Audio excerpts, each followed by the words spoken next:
today we will discuss about the advantages, limitations and the difference between MBO and MBE. So here the first topic which we will discuss, it is about the advantages or the importance, we can say also, of the MBE. In previous video already we have discussed about the introduction part, definition and the features of MBE, but today we will going to discuss about the advantages or importance. So whenever we are talking about the MBE, to be very much know that what is the meaning of MBE. It separate the important and unimportant information of the organization, and which informations are important, only those information sent to be the top management. So it is the process through which the information and the control among the organization can easily be identified. So the first advantage of MBE said about the facilitate direction and control. As I told you, it also facilitates the organization and information, but in few cases if we talking about the importance of MBE, so it facilitates those the things direction as well as the control. How it provide the direction? Whenever the informations can obtain from the different areas, and when it separating from unimportant to important, then it is must be easily done that effective control on overall the organization के ऊपर एक effective control उसके through किया जा सकता है. It also provide the direction. कैसे direction provide करेगा? whenever we are talking about the MBE, management by exception, so it also helps to giving the directions to manager as well as to their subordinate that how the work has to be done. काम को किस प्रकार से किया जाना चाहिए. It is the first advantage of MBE. The second advantage is encourage the subordinate to identify the capabilities. It is also helps to all the subordinates who are working in the organization that easily they can identify their capabilities. For what? For the working efficiently and effectively. जितने भी subordinates organisation में काम करते हैं, जो employees organisation में काम करते हैं, MBE उनको मदद करता है कि वो अपनी कैपेबिलिटीज़ को कैसे इम्प्रूव कर सकते हैं. कैसे उनको MBE इंक्रीज करेगा? For proper delegation of work, for giving through giving the responsibilities and few powers to them, है ना. उनको सब ऑर्डिनेट्स को पावर्स रिस्पॉन्सिबिलिटीज प्रोवाइड करके MBE की हेल्प से क्या हो सकता है, उन जितने भी सब ऑर्डिनेट्स ऑर्गेनाइजेशन में काम करते हैं उनकी कैपेबिलिटीज को इम्प्रूव किया जा सकता है. उनको इतना मजबूत, इतना स्ट्रॉन्ग बना दिया जाता है that you can do anything easily. So automatically they believe in their self, है ना. वो खुद में विश्वास करने लगते हैं कि yes, if we are having the powers, if someone is giving responsibility to us, that means we are having the capabilities for completion of tasks. So automatically they encourage their self through MBE, with the help of MBE. The next advantage said it helps to managers who are not fully skilled and trained. जो MBE होता है, because the managers are also the employees of an organization, so with the help of MBE they can also get advantage from the MBE who manager. MBE की help से they are improve their skills, they are getting the training with the help of MBE. अगर management by exception की process information controlling organisation में how they maintain the control overall the operations related issues and other things, so automatically they get developed. वो खुद क्या होने लगते हैं, अपने आप को इम्प्रूव करने लगते हैं, अपने आप को डेवलप करने लगते हैं. कौन? जो मैनेजर्स की पोस्ट पर है. But few managers may be possible कि they are not fully skilled, या आपके ऑर्गेनाइजेशन में जो स्किल्स उनके पास होनी चाहिए वो अवेलेबल उन पर नहीं हो, या वो उसमें कहीं लैग कर रहे हो, कमी रख रहे हो. तो MBE की मदद से इम्पोर्टेंस MBE का ये भी बताता है कि मैनेजर्स जितने होते हैं with the help of MBE they can develop their self and it is also provide some skill to the managers. Next, it facilitate both efficiency and effectiveness of the organisation. MBE की मदद से organisations जितनी भी होती हैं उनको अपनी production efficiency मतलब उत्पादन जो क्षमता होती है उसको बढ़ाने में भी मदद मिलती है, और इफेक्टिवनेस मतलब कितने प्रभावशील तरीके से ऑर्गेनाइजेशन में काम हो रहा है, कंप्लीशन हो रहा है गिवन टास्क का, जॉब का। तो एमबीए की हेल्प से it also facilitate the effectiveness as well as the efficiency in the organisation. The last advantage said about leads to concentration of efforts on important matters and issues. जैसा कि मैंने आपको पहले video के starting में बताया था कि जब इम्पॉर्टेंट, क्योंकि बहुत सारी इंफॉर्मेशन होती हैं ऑर्गेनाइजेशन के बाद, और उनको सेपरेट करना कि क्या ज़रूरी है और क्या ज़रूरी नहीं है ना। इंफॉर्मेशन को बेस्ट और जो अनइम्पॉर्टेंट है उनको सेपरेट करने के बाद ही उस पर आगे वर्किंग की जाती है। तो एमबीए की मदद से, because it is a process है ना, ये प्रोसेस है जिसके थ्रू आप सेपरेशन कर रहे हैं इंफॉर्मेशन का। अब जी जब आपके पास इम्पॉर्टेंट इंफॉर्मेशन है, that means you will put your all the time and your efforts for solving और for concentrating on those information. सिर्फ उन्हीं इंफॉर्मेशन पर आपको क्या करना होता है, कंसंट्रेशन करना होता है, और अपने एफर्ट्स, सारे एफर्ट्स उसी में डालने होते हैं for solving any matters and the issues. क्योंकि अगर आप जो सपोज कि कोई इन्फॉर्मेशन मिली ऑर्गेनाइजेशन को कि किसी कॉम्पिटिटर ने प्राइस चेंज कर दी, ठीक है, और दूसरी इन्फॉर्मेशन मिली कि one more competitor enter into with your competency. दोनों के बीच में एक इन्फॉर्मेशन है कि कॉम्पिटिटर ने प्राइस कम किया है, और एक इन्फॉर्मेशन है कि न्यू कॉम्पिटिटर मार्केट में आया है हमारे प्रोडक्ट। अब आप खुद ही आइडेंटिफाई करें कि एट प्रेजेंट मैनेजर्स जो होंगे, जो टॉप मैनेजमेंट होंगे, वो किस पे फोकस करेंगे, जो प्राइस का कम होना है, क्योंकि कॉम्पिटिटर तो ऑलरेडी है, एक और बढ़ जाएगा तो बहुत ज़्यादा इफेक्ट नहीं पड़ेगा। लेकिन हाँ, अगर कोई कॉम्पिटिटर आपके सेम प्रोडक्ट की तरह प्रोडक्ट की प्राइस क्या कर देता है, कम कर देता है, तो ये इन्फॉर्मेशन उस समय के लिए क्या ज़्यादा इम्पोर्टेंस रखती है, या ज़्यादा इम्पोर्टेंट इन्फॉर्मेशन उस समय के लिए हो सकती है। तो अब जो भी मैनेजर्स होंगे या जो भी एम्प्लॉयज़ होंगे ऑर्गेनाइजेशन के, या टॉप मैनेजमेंट होगा, तो they will put their efforts on this particular information, because in those situation the which information is important. तो प्राइस कम होने वाली इम्पोर्टेंट ज़्यादा मायने रख रही है अभी की कंडीशन में, तो उसके ऊपर, उन क्रिटिकल एरियाज के ऊपर ही क्या किया जाएगा, डिस्कशन किया जाएगा। या हम और किस तरीके से इंफॉर्मेशन को गेन करने के बाद, सेपरेशन करने के बाद अपने एफर्ट्स उसी इंफॉर्मेशन में डालें अपने, जो कि ज़्यादा इम्पोर्टेंट हो एट दैट टाइम, उस समय के लिए जो ज़्यादा महत्वपूर्ण, जो ज़्यादा महत्व रख रही हो, आपको सिर्फ उन्हीं इंफॉर्मेशन में। तो that's why here that it leads to concentration on efforts on important matters and issues. सिर्फ उन्हीं मैटर्स और इश्यूज पर कंसंट्रेशन किया जाता है जो उस समय के लिए ज़्यादा इम्पोर्टेंस रख रहे हो, ज़्यादा वेटेज रख रहे हो। तो it is about the advantages. Now we will discuss the disadvantages और the limitations of MBA. Disadvantages or the limitations of MBA is written on here. So the first disadvantage is it is very difficult to establish definite standard. क्योंकि जब हम कहते हैं कि information collect करना, separation करना, control करना, तो आप कैसे फिक्स करेंगे कि भाई क्या इंफॉर्मेशन ज़रूरी है और क्या नहीं। जैसे अभी मैंने डिसएडवांटेजेस पढ़ाते टाइम आपको प्राइस रिलेटेड और कॉम्पिटिटर रिलेटेड उदाहरण से समझाया था।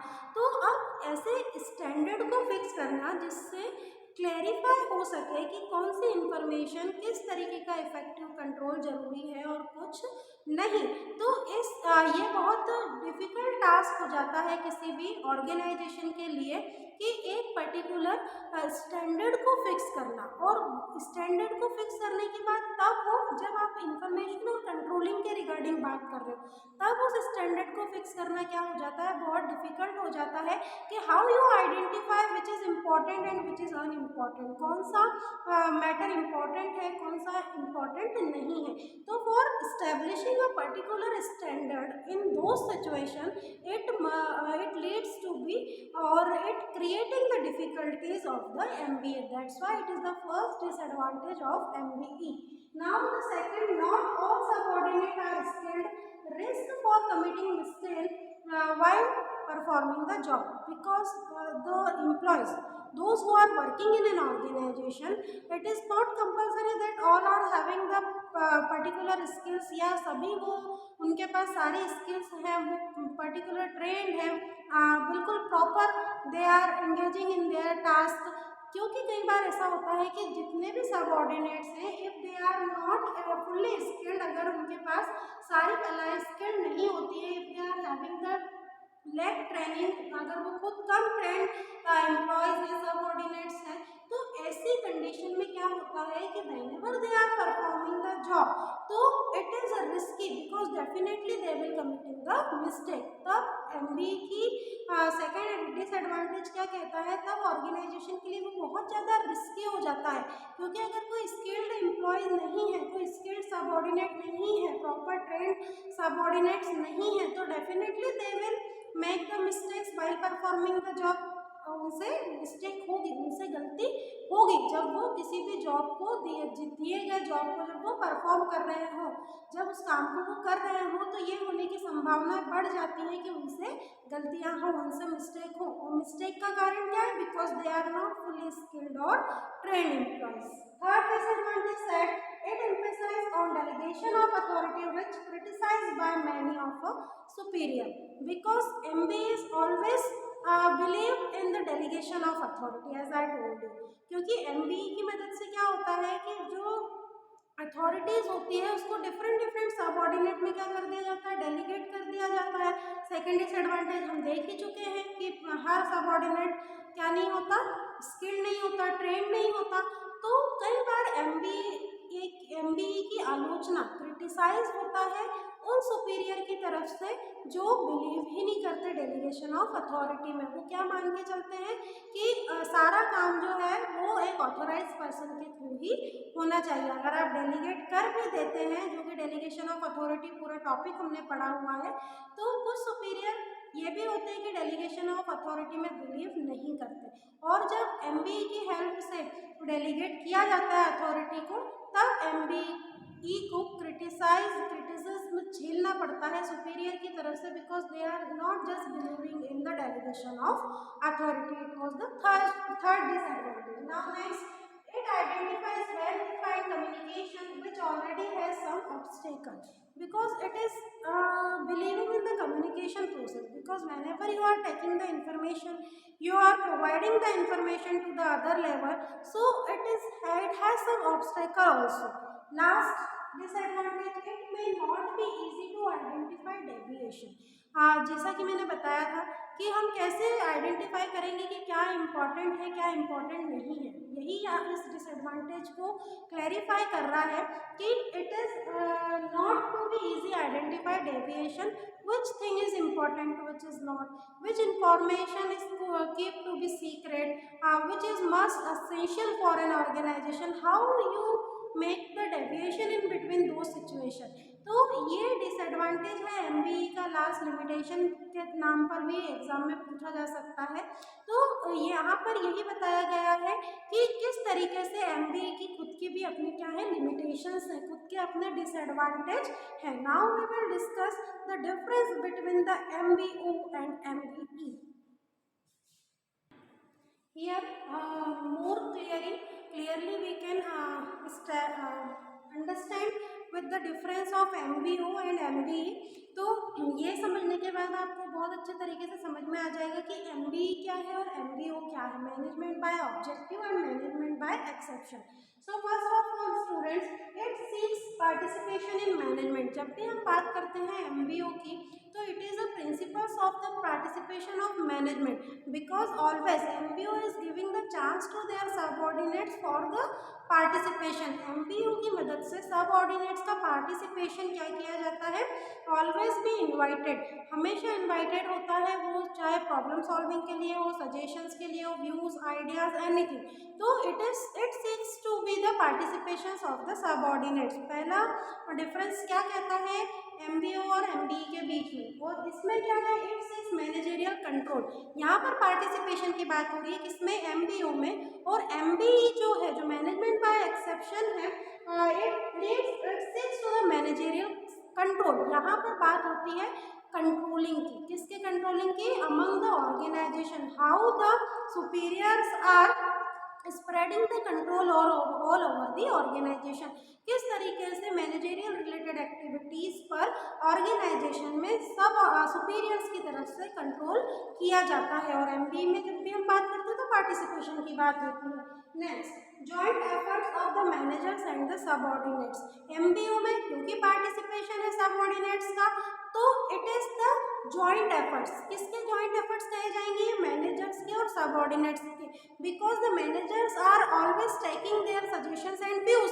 तो जो भी डिसीजन निकल के मिलेगा या जो भी एफर्ट्स पुट करे हैं तो वो मैनेजर्स और सबऑर्डिनेट्स दोनों के कहे जाएंगे।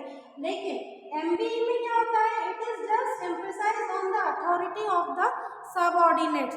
यहाँ पर सिर्फ किस चीज पर एम्फसाइज किया जाता है, फोकस किया जाता है कि who is the authorised person, how the authorities give to the superiors, किस तरीके से ऑथोराइज्ड पर्सन को ही क्या दी जानी चाहिए, अथॉरिटी देनी चाहिए to the subordinates. Next difference that subordinates decide their own goal. MBO में क्या होता है, डेलीगेशन होने के बाद, प्रिंसिपल पार्टिसिपेशन होने के बाद, जॉब प्रोवाइड कर देने के बाद, सबऑर्डिनेट्स खुद अपने गोल क्या करते हैं, फिक्स करते हैं। ऑल्दो कि it is related to the organizational goal, उनका गोल भी ऑर्गेनाइजेशनल गोल से ही रिलेटेड होगा, but they decide their own goal कि भाई मुझे किस तरीके से काम को करना है। एट लास्ट उसका कॉन्ट्रीब्यूशन ऑर्गेनाइजेशन गोल में ही जाएगा, but they decide their self कि what should be our goal and how we have to complete the task, because in this situation they are delegated person or they are having the authorities given by their superiors, so they focus on their own goal. But in this situations manager control the exception problem. Managers क्या करते हैं, because all the goals are set by the top management, जितने भी गोल होते हैं वो management की तरफ से ही क्या किए जाते हैं, सेट किए जाते हैं। कोई पार्टिसिपेशन नहीं है, कोई सजेशन, कोई किसी भी तरीके का सबऑर्डिनेट्स का उसमें इन्वॉल्वमेंट नहीं है MBE प्रोसेस में। तो यहाँ पर क्या होता है कि एक्सेप्शनल प्रॉब्लम के ऊपर मैनेजर्स के थ्रू ही क्या किया जाता है, नियंत्रण किया जाता है या कंट्रोल किया जाता है। Next difference at that it is the process is goal oriented. यहाँ पर MBO की प्रोसेस में गोल ओरिएंटेशन पर ज़्यादा फोकस किया जाता है कि that how we have to achieve the goal, how we have to perform the task for achieving the goal. लेकिन यहाँ पर टास्क ओरिएंटेड होता है, that how the task should be performance, task होगा तभी तो गोल अचीव होगा। लेकिन MBO में एम्फेसाइज किया जाता है, फोकस किया जाता है गोल ओरिएंटेशन पर, that how we have to achieve the goal. लेकिन MBE की प्रोसेस में टास्क ओरिएंटेशन पर ज़्यादा ध्यान दिया जाता है। क्यों? क्योंकि टास्क के परफॉर्मेंस के बाद easily you can achieve the goal. Last difference at that it is based on participation and involvement. जो MBO की प्रोसेस होती है वो पार्टिसिपेशन और इन्वॉल्वमेंट के ऊपर क्या होती है, आधारित होती है, बेस्ड होती है। किसका पार्टिसिपेशन, किनका इन्वॉल्वमेंट, तो डेफिनेटली हमारे सबऑर्डिनेट्स का, हमारे एम्प्लॉयज़ का, who are working under the organization और may be known as our followers. तो इनके इन्वॉल्वमेंट, इनके पार्टिसिपेशन से ऑर्गेनाइजेशन के गोल में हासिल करने में, अचीव करने में क्या मिलती है, मदद मिलती है। That's why here written that the MBO is depend on और based on the participation and involvement of the employees, but in this situation they are just based on the routine task assignment. MBO का जब meaning हमने पढ़ा था और assumptions जब हमने देखे थे तब हमने वहाँ पर डिस्कस किया था कि they are giving, the superiors are giving daily routine task to their subordinates है ना, उनको डेली बेसिस पर, रूटीन बेसिस पर क्या किया जाता है, टास्क असाइन किया जाता है।